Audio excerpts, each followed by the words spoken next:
ونصلي ونسلم على رسوله الكريم أما بعد فأعوذ بالله من الشيطان الرجيم بسم الله الرحمن الرحيم يا أيها الذين آمنوا كتب عليكم الصيام كما كتب على الذين من قبلكم لعلكم تتقون صدق الله العظيم الصلاة والسلام عليك يا سيدي يا رسول الله وعلى آلك وصحبك يا سيدي يا حبيب الله. حضرات گرامی، جیسا کہ آپ سب جانتے ہیں یہ ماہ رمضان مبارک کا مہینہ ہے. اللہ نے قرآن مجید فرقان حمید میں ارشاد فرمایا ایمان والو تم پر روزے رکھنے فرض کیے گئے جیسا کہ تم سے پہلے لوگوں پر فرض کیے گئے تھے. کیوں فرض کیے گئے؟ لعلکم تتقون، تاکہ تم پرہیزگار بن جاؤ اور متقی بن جاؤ. حضرات گرامی، مفسرین کرام بیان فرماتے ہیں کہ جب بھی اللہ تعالیٰ قرآن مجید میں اہل ایمان سے مخاطب ہوتا ہے جن آیات میں، یعنی جن آیات میں حکم دیا یا ایھا الذین آمنو، اے ایمان والو، تو ان آیات کریمہ میں اللہ تعالیٰ کسی کام کا اہل ایمان کو یا حکم دیتا ہے یا منع فرماتا ہے. جیسے روزے کا حکم دیا تو فرمایا یا ایھا الذین آمنو کتب علیکم الصیام، اے ایمان والو روزے رکھو، تم پر فرض کیے گئے. جمعۃ المبارک کا حکم دیا، فرمایا یا ایھا الذین آمنو اذا نودی للصلاۃ من یوم الجمعہ، کہ اہل ایمان جو ہے وہ جمعہ پڑھے، وہ جمعۃ المبارک پڑھے. پھر آگے فرمایا یا ایھا الذین آمنو صلوا علیہ وسلموا تسلیما، جو ایمان والے ہیں وہ درود پاک پڑھے نبی پاک علیہ السلام پہ صلی اللہ علیہ وآلہ وسلم. تو اللہ تعالیٰ نے جمعہ پڑھنے کا حکم دیا اہل ایمان کو، روزہ رکھنے کا حکم دیا اہل ایمان کو، اور اسی طرح اللہ رب العزت نے درود پاک پڑھنے کا حکم دیا تو اہل ایمان کو. جو بے ایمان ہے وہ روزہ نہیں رکھتا، جو بے ایمان ہے وہ نبی پاک علیہ السلام پہ درود نہیں پڑھتا، جو بے ایمان ہے وہ جمعۃ المبارک نہیں پڑھتا. تو یہ سارے اچھے کام وہی کرے گا جو اہل ایمان والے ہیں، جو نبی پاک علیہ السلام کا کلمہ پڑھتے ہیں. اور پھر کچھ آیات ایسی ہیں جن میں اللہ تعالیٰ نے اہل ایمان کو کسی شے سے، کسی چیزوں سے روکا بھی ہے. جیسے کہا یا ایھا الذین آمنو انما الخمر والمیسر والانصاب والازلام رجس من عمل الشیطان فاجتنبوہ لعلکم تفلحون، کہ اے ایمان والو جوا اور شراب یہ شیطانی کام ہے، ان سے باز آ جاؤ. شراب سے بچو، بدکاری سے بچو، جوے سے بچو، یہ شیطانی کام ہے. اگر ان کاموں سے بچو گے لعلکم تفلحون، تم کامیاب ہو جاؤ.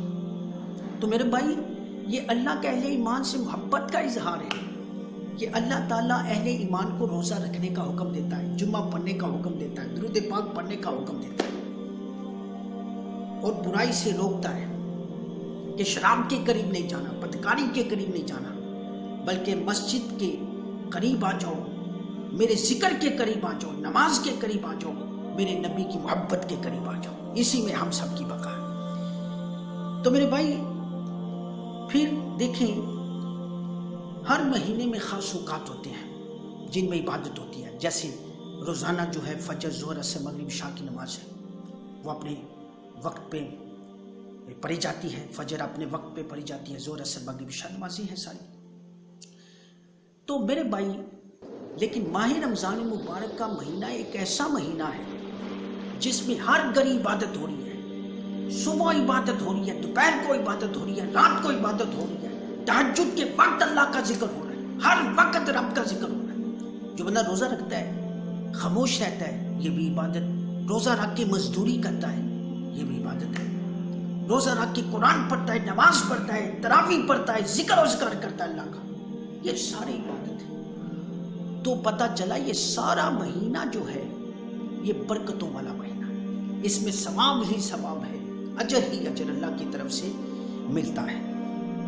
اور میرے بھائی یاد رکھیں، اگر کسی بندے کو کسی فوائد کا پتہ نہ چلے، کسی شے کے فوائد کا پتہ نہ چلے، تو بندہ اس وقت تک اس شے کے قریب نہیں آتا، اس شے کے قریب نہیں آتا. جب شے کا پتہ چلتا ہے کہ یہ فائدہ ہے، یہ فائدہ ہے، یہ فوائد ہے اس شے کے، تو بندہ اس شے کے قریب آتا ہے. جیسے نماز پڑھنے میں شفا ہے، نماز پڑھنے میں شفا ہے، کلونجی میں ہر بیماری کی شفا ہے سوائے موت کے۔ تو جب بندے کو پتہ چلتا ہے کلونجی میں شفا ہے تو بندہ کلونجی کی طرف آتا ہے، بندے کو پتہ چلتا ہے قرآن میں شفا ہے تو بندہ قرآن کی طرف آتا ہے، حلال چیزوں کی طرف آتا ہے۔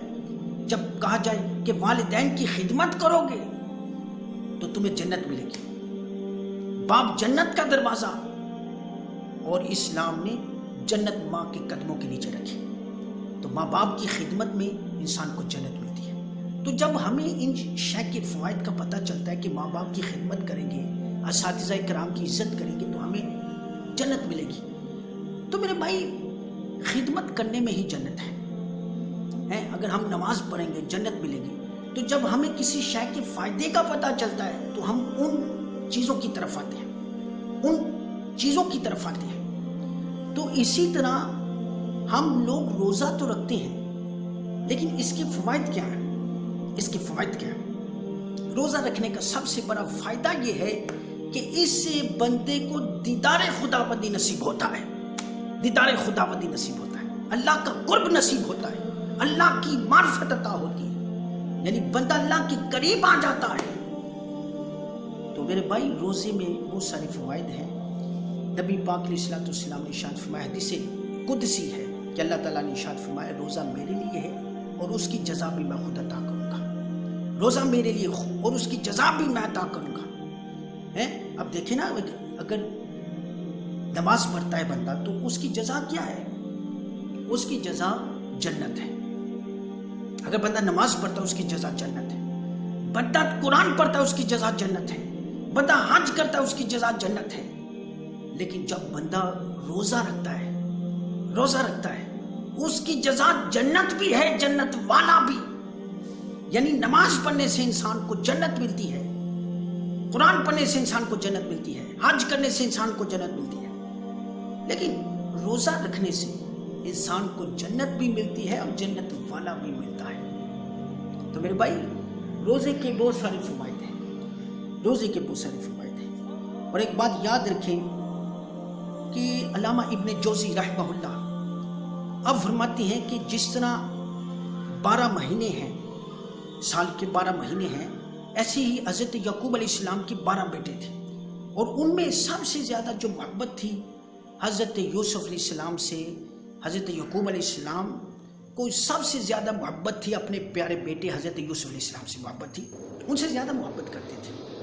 ایسے ہی علامہ ابن جوزی رحمہ اللہ فرماتے ہیں اللہ رب العزت 12 مہینوں میں سب سے زیادہ ماہ رمضان مبارک سے محبت کرتا ہے، کیونکہ یہ اللہ کا مہینہ ماہ رمضان مبارک۔ اور جس طرح یوسف علیہ السلام کے صدقے، علامہ ابن جوزی رحمۃ اللہ تعالی علیہ آپ فرماتے ہیں جس طرح یوسف علیہ السلام کے صدقے طفیل سے اللہ تعالیٰ نے ان کے سارے بھائیوں کے قصور کو معاف کر دیا، ان کی خطاؤں کو معاف کر دیا، ایسے ہی اگر کوئی بندہ ماہ رمضان مبارک کا ادب کرتا ہے، اس کا احترام کرتا ہے، روزے رکھتا ہے، تو اللہ تعالیٰ اس ماہ رمضان مبارک کے صدقے باقی 11 مہینوں کے بھی خطاؤں کو معاف فرما دیتا ہے۔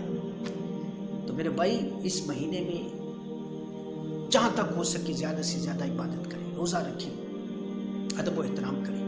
حدیث پاک میں آتا ہے کہ نمازی اپنے دروازے سے جنت میں داخل ہوں گے، روزے دار اپنے دروازے سے جنت میں داخل ہوں گے، اور مجاہدین اپنے دروازے سے جنت میں داخل ہوں گے، صدقہ و خیرات کرنے والے اپنے دروازے سے جنت میں داخل ہوں گے۔ تو سیدنا ابوبکر صدیق رضی اللہ تعالیٰ عنہ نے عرض کی یا رسول اللہ، کوئی ایسا بھی ہے جو ان سارے دروازوں سے جسے آواز آئے گی پکارا جائے گا؟ کوئی ایسا بھی ہے خوش نصیب جو سارے دروازوں سے جنت میں جائے گا؟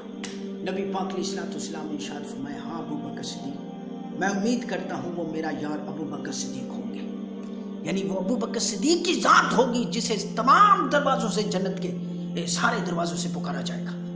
تو میرے بھائی یہ حضرت ابوبکر صدیق رضی اللہ تعالیٰ عنہ کے اندر اللہ نے عاجزی کو رکھا تھا، وہ نماز بھی پڑھتے تھے، وہ قرآن بھی پڑھتے تھے، وہ ماہ رمضان مبارک کے روزے بھی رکھتے تھے، وہ جہاد بھی کرتے تھے، وہ صدقہ خیرات بھی کرتے تھے، وہ نبی پاک علیہ الصلوۃ والسلام سے محبت بھی کرتے تھے، وہ اللہ اس کے رسول کی اتباع بھی کرتے تھے، اس لیے اللہ نے ان کو یہ مقام عطا فرمایا.